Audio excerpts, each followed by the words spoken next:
you vote to shut the government down? Why did you vote to shut it down? Let me ask you a question. For years, you always lectured about how we need to keep the government open. You're making a show of this to make yourself relevant. It's sad. You could easily sign on to You're embarrassing yourself right now. Listen, you're not going to talk to me. You're not going to talk to me and talk over me New York residents because you don't want to hear what I have to say. Oh, I'm listening. So why don't you just keep your mouth shut? Oh, because Whoa! Hakeem Jeffries getting nasty and losing that little conversation with Congressman Mike Lawler, Republican of New York.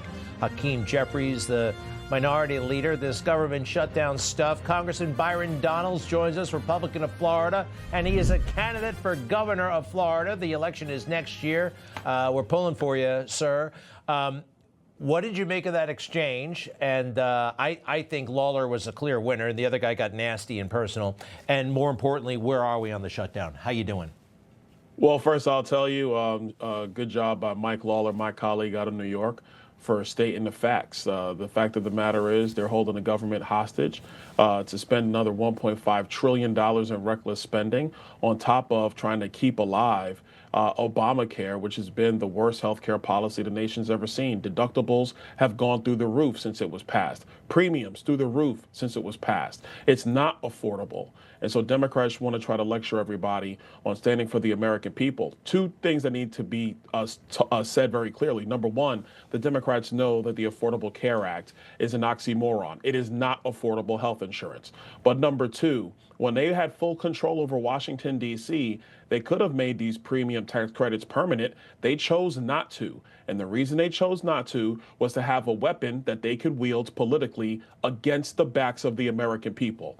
The Democrats don't care about putting forward common sense policy that actually helps. They care about weaponizing policy so that they can win elections. That's why they have to continue to be defeated. They simply are not serious about the future of this country. That's why Donald Trump is president again, and that's why he's working hard to make the nation great once again. And I think a big step in that direction was the indictment and now the arraignment and the prosecution of former FBI Director Jim Comey. As you know, he was in court today, pleaded not guilty. And from what I know, this is one solid case, but this is also the tip of the iceberg. Your thoughts as he turned himself in today, sir? And my thought is simple. Nobody's above the law. That's what James Comey tried to tell us. He tried to lecture us on that several years ago. And that's just the way it is. According to the indictment, he lied to Congress. He knowingly put things in motion with somebody either being an apparatchik in the press or leaking to the press. And then he told Congress that that was simply not true. Well, guess what? If any citizen lied in front of Congress under oath, they should be prosecuted, just the way James Comey is being prosecuted now. So we'll see where it goes. But let's be clear. Nobody is above the law.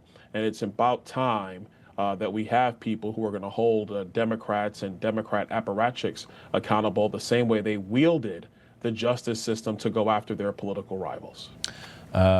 I'd like to get, if you don't mind, your thoughts on what seems to be a breakthrough moment. We're going to have the hostages home potentially very soon. President Trump put out that statement, and it was informed by his Secretary of State that the hostages and Hamas and Israel, they've worked something out, thanks to us, oh, by the way. It's pretty cool. First things first, Donald Trump is the president of peace. He's been committed to the peace process, not just in the Middle East, but all around the world. He just wants people to live in harmony and peace, and he should definitely be acknowledged by the Nobel Committee and everybody else once and for all. Number two, my prayer is that this deal holds, the hostages come home, and that you get an opportunity to have real security in the Middle East for Israelis and their families and have some closure once and for all. This is a momentous day. Once again, Donald Trump and his team have been committed to finding a path forward towards peace. Contrast that with what we were told a decade ago by the lamestream media and Hillary Clinton, that if Donald Trump was president, you'd have World War III. Once again, they put out lies that made no sense. The truth is, Donald Trump is the one who's trying to bring peace, not just to the Middle East, but to the entire world. It is amazing. It is amazing to watch, and it must be amazing for you to be able to participate in all of this.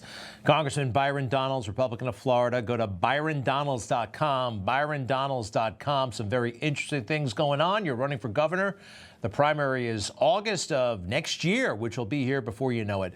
Thank you, sir, very much. Thank you. Information. Truth is freedom. Is Newsmax. It's real news for real people.